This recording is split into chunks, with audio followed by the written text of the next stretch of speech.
Hello, everyone. Welcome to 2D Reviewers. My name is Dave, And I'm Dirk. and today we are going to look at Return to Dark Tower, the Covenant expansion. My Kickstarter fulfillment came in, and we're going to open it up and see what's inside. So, also, I got these tokens for advance. So when you're trying to figure out your advantages, you can just use actual Dark Tower tokens instead of, dice or whatever you did to keep track of your advantages. So that's cool. So we'll set that aside.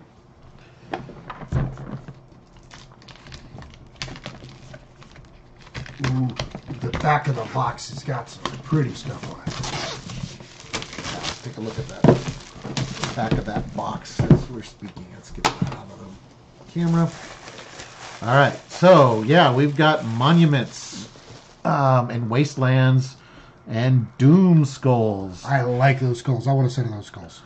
and we got 4 new heroes. So that's cool. That's the same as the base game had, was 4 heroes.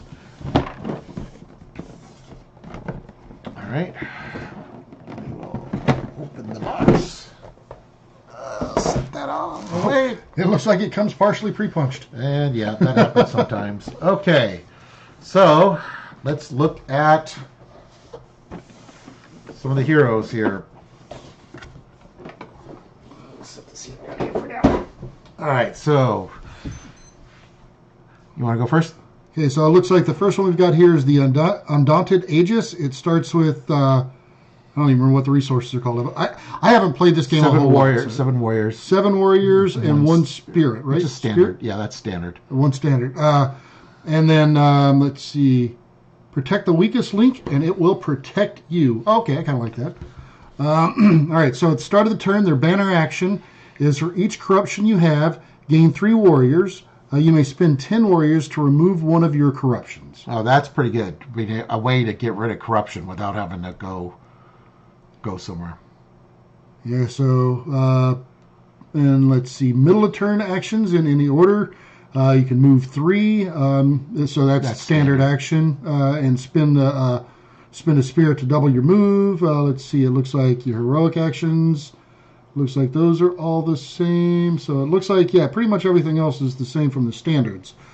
For your virtues, your built-in virtues, you get 1 spirit for each battle card you spend no advantages on. So if you're able to actually get through the battles without spending advantages, you can get a benefit there. And then you also have Iron-Willed. You can have an additional corruption. Start the game with a random corruption. Okay. Interesting. All right, we have the Reverent Astromancer. His banner action is remove a skull on or adjacent to your space. The quote is, "The stars will guide us through the dark months ahead."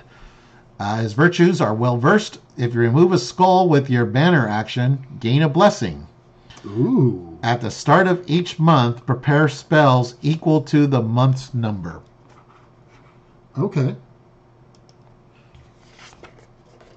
Let's see, then we have the Devious Swindler. Okay, I got a new favorite character already. His quote is, "If luck is a lady, then I am the diamond around her neck." Oh, a little bit of an ego here, huh? So, virtues. Banner action first. His banner action is roll the haggle die and gain the result. Well, that's fun. Oh, nice. That's really fun. So virtues, inventive. So when you battle, gain all advantages in the treasure market. Wow. That's pretty good. And then joyful. When you roll the haggle die, ignore the merchant. Is that what it's called? Yeah, the merchant symbol? The one that shuts it down. Yeah, the market close symbol. All right, then we have the Relentless Warden. You cannot run faster than I can pursue. Banner action is, if your quarry token is not on a foe, place it on a foe. Otherwise, move your quarry up to 2 spaces. It sounds something like the hunter's mark. Yeah. Kind of. Okay. Perceptive. +1 wild advantage versus your quarry. Guarded. Prevent up to 3 warrior losses per battle card when you battle your quarry. So it's all kind of like the whole ranger from D&D kind of thing. Yep. Okay. All right, so those are the characters. Let's look at the pre-punched board, as Dirk likes to say. Yeah, a couple of them fell out. That's okay. So we've got wasteland tokens here, which stop movement. Well, that's no bueno. There's the quarry token. There's some protection tokens, foundation tokens. Wand charges. Okay. Yeah, wand charges, offerings, and then these are the virtues. So we got calculating. You may ignore warrior and spirit losses on critical hit battle cards. We got fortuitous. After you roll the haggle die, you may re-roll once and take either result. Oh, that's good. We have opportunistic. When a player gains a treasure from the treasure market, you gain a blessing. Okay. Bounteous. Once per turn, when you cast a spell, gain the top card of the treasure deck. Ooh, I always like doing that. Then we have exalted. You can prepare invocations. Zealous. When you cast a spell, gain a blessing. Keen-eyed. Notice it's not overzealous, though. Yes. Keen-eyed. +2 wild advantages versus your quarry. Okay. Inspiring. When you defeat your quarry, remove all skulls on or adjacent to your space.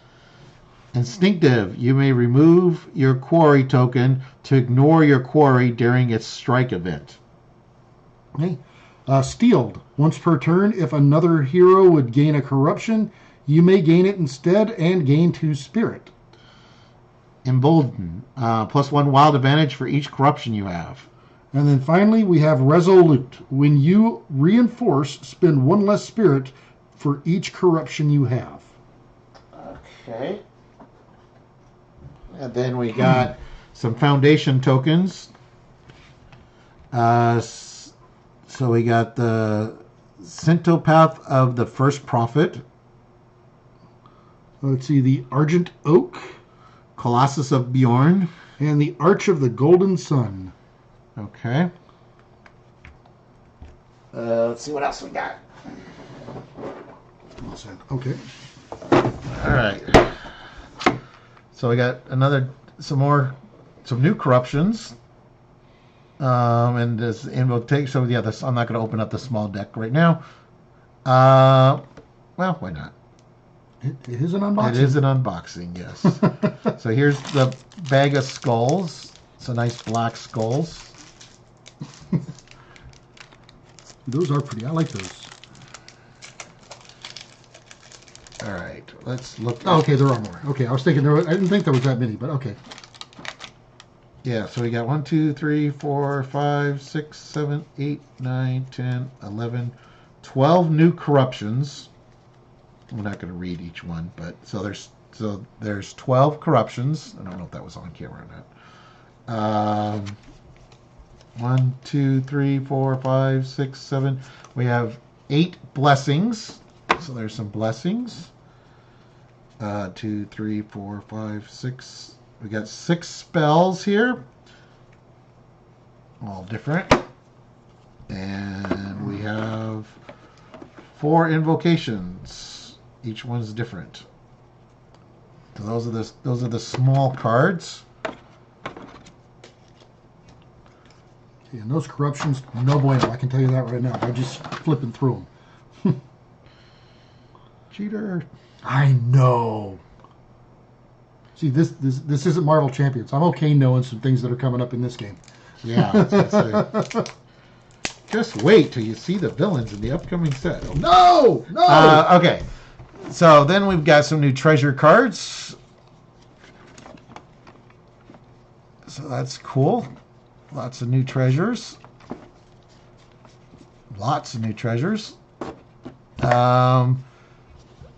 Then we got Citadel. So from what I understand, each kingdom you replace one of the normal buildings with a new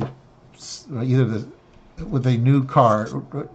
So like here, the Tower Shard replaces a Citadel. So when the reinforce action is you gain a potion, or you can spin a spirit to gain 2 potions.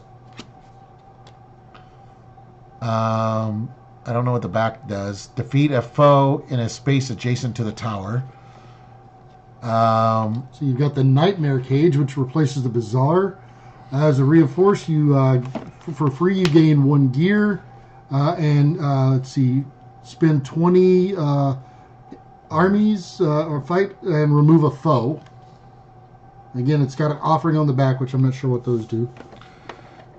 Endless Necropolis. This building can hold any number of skulls. You cannot cleanse this building. Oh. Free, gain 6 warriors. Spend a spirit. Remove any number of skulls from this building and return them to the supply. Okay, good. So there is a way to get them back to the supply. Because if you run out of skulls, that's bad. And then as an offering, spend or lose a treasure. See, and then we have the Moonstone symbol, which replaces the Sanctuary. Reinforce, it says for free you gain 1 spirit, and you can spend 10 spirits. You may battle and cleanse any number of times this turn. Ooh. And the offering is complete a battle without using any advantages. So you've got to do. I mean, you must have to do something to get the offering, or yeah, we'll have to look at the rules. Yeah. So there's actually 8 buildings. I was surprised. I thought there'd only be 4. Well, no, it looks like you have to. Maybe you have to actually. No, you have to accomplish this. This is your offering, is what it looks like. In your turn with 4 more skulls on or adjacent to your space. Yeah, okay, yeah, that's yeah. So you have to do whatever. You have to do is, this action, and then you must maybe that's how you get the backside or something. Oh, that makes sense. So you got to do an offering before you get the benefit. Okay. I'm shot in the dark here. Yeah, I'm just guessing. That'd be good. That's probably a pretty good guess. We can look in the rule book, I guess. We have Colossus of Bjorn, reinforce free. You gain 6 warriors. Also free. Place yourself and this building in any space without a building. Oh, interesting. The Colossus moves? Apparently. Okay. Offering lose 8 warriors from a battle card. And it says it replaces the village. Okay, looks like we got the Cenotaph of the First Prophet. So for free, you can gain a potion, or spend 4 spirits, gain an active virtue tile from outside the game. Outside the game, okay. On the offering for this, yeah, you gain an active virtue from outside of the game. Oh, interesting. So yeah, you can get one from somebody else. Then offering defeat a foe in a wasteland. All right, we have Argent Oak replaces a Sanctuary. Reinforce a free, gain a spirit. Also free, spend any number of items to remove an equal number of your corruption. So that's a nice way to clean corruption. Offering, gain a corruption. Okay. And that replaces a Sanctuary. And then the Arch of the Golden Sun looks like it's a Bazaar replacement. How bizarre. So for free, you can gain a gear, or you spend 5 spirits to gain a virtue and the top 2 cards of the treasure deck. Oh, nice. And the offering on this is you end your turn with 2 or more foes on or adjacent to your space. Okay, let's scoop those guys up. I'm kind of interested to see exactly how the offering things work. If it's something if it just happens, you get it, or if you have to intentionally go about doing that somehow. I don't know. So there's a bag of cubes, which I don't know what those. Probably offerings, be my guess. Well, that means it's a Euro, Dave. Yeah. And then we've got minis, which there's some very beautiful sculpts. So yeah, let's see if we can get that focused on the camera there. It doesn't look like it's going to focus, but let's maybe. We've got. No, that's too small. Yeah, it's too small on the screen here. Yeah, that's pretty good. I'm liking the artwork, the sculpts. And even though they're not painted, they look like they do have kind of a brushed effect to them. Yeah, so they got looks like they got a wash on them. A wash effect. That's what I meant. Yeah. And as gorgeous as those are, then we've got the buildings. Oh, these buildings are gorgeous. I love these. Oh, that's the Colossus. Okay, he's upside down. Oh, he doesn't look very mobile to me. He's got chains, so he can get out of the snow.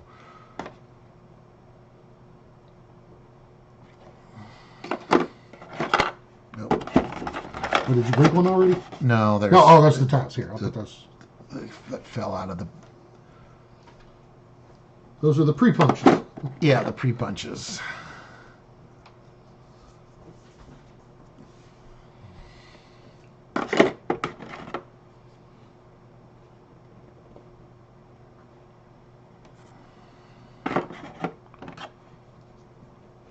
That one's pretty cool. I like that one. Yeah.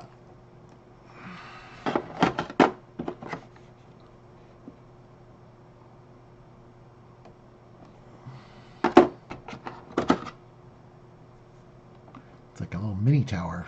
You can put skulls in there. I don't know. The one with the talons kind of reminds me a little bit of like a Frank Frazetta painting or something. A little bit. I don't know. It's just what I saw whenever I first saw that.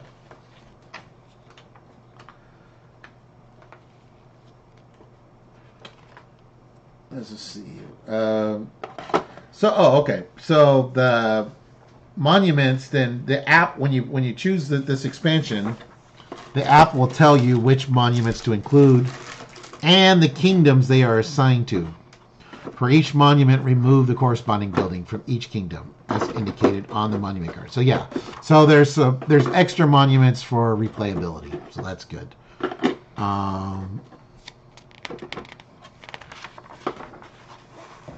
Monuments, so building monuments.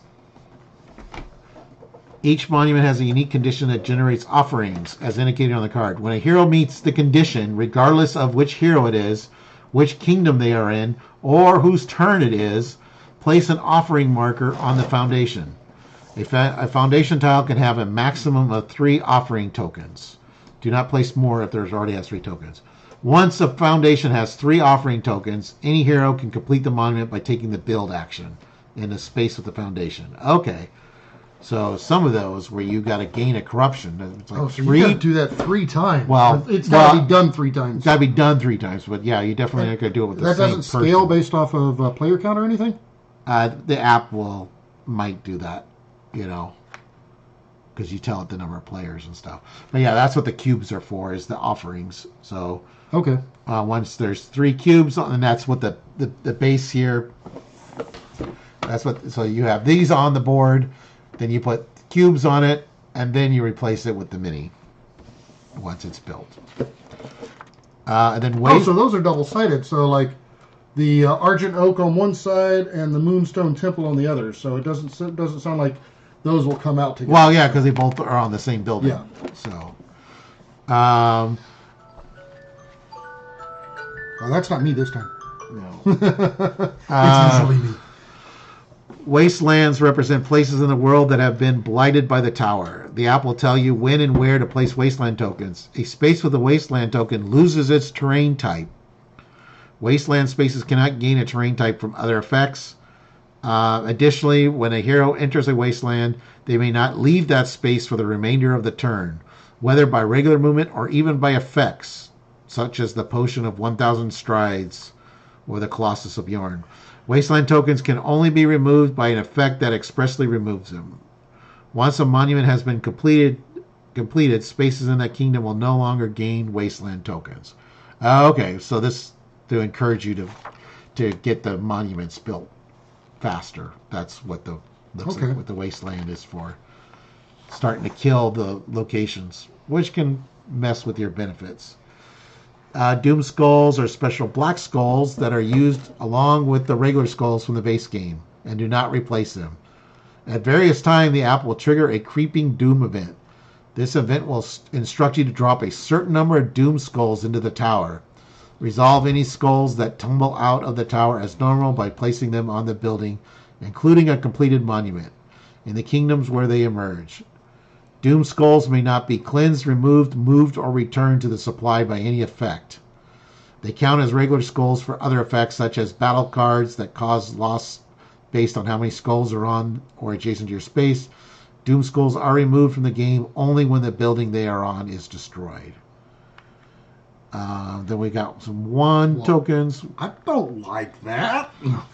So this inspiring won't remove those, huh? Because it Nope. removes. Oh, okay. I'm kind of curious if it says How many? they use along with regular skulls. So hopefully you can still use them with skulls from the different colored skulls from the 3, 4, 6. previous expansion. There's 14 of these suckers. I don't ever want to see 14 of these things on the board at one time. Yeah, so I'm curious if this is compatible with the other expansion or not. That would be something to look in the app. But yeah, I'm looking forward to. What are the charge tokens? Them. What are those for? Charge tokens. Where did you see? Yeah, flip again. The wands. Oh, wands use charge tokens. When you acquire a wand, it starts with a certain number of charges that's indicated on the card. Oh, okay, so look on the treasure cards. Okay, so those are treasures probably. Okay. Yeah, you have to find a wand.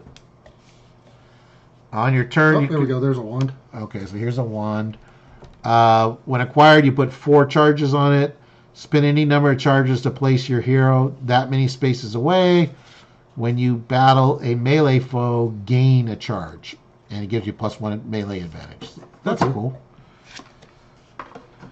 Blessings. You can spend blessings during a heroic action to gain a wild advantage. At the end of your turn, lose any blessings you have not spent. You cannot keep blessings to use on another turn. They're not items and cannot be traded. When a blessing is spent or lost, it returns to the supply. The supply of blessings is limited. If it runs out, do not use a proxy. And then they go into details on the heroes. Which ones are the blessing tokens? New spells.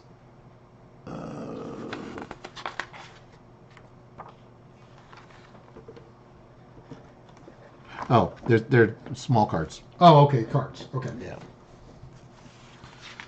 Yeah, so we got the heroes, we got some clarifications on the spells, clarifications on the monuments. So, yeah. Looks cool.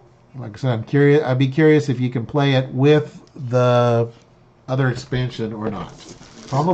My guess is probably not. Probably in the app you choose which expansion, but I was trying to look and see. It does because there might be too many things going I on. don't see it on the back of the box. So Yeah. Well, it wouldn't require the other expansion, anyways. But, anyways, so that is Return to Dark Tower Covenant expansion. Can't wait to try that out. Thank you for watching. Please like and subscribe. And until next time, I'm Dave. and I'm Dirk. Thank you for watching. Please like and subscribe, as I said.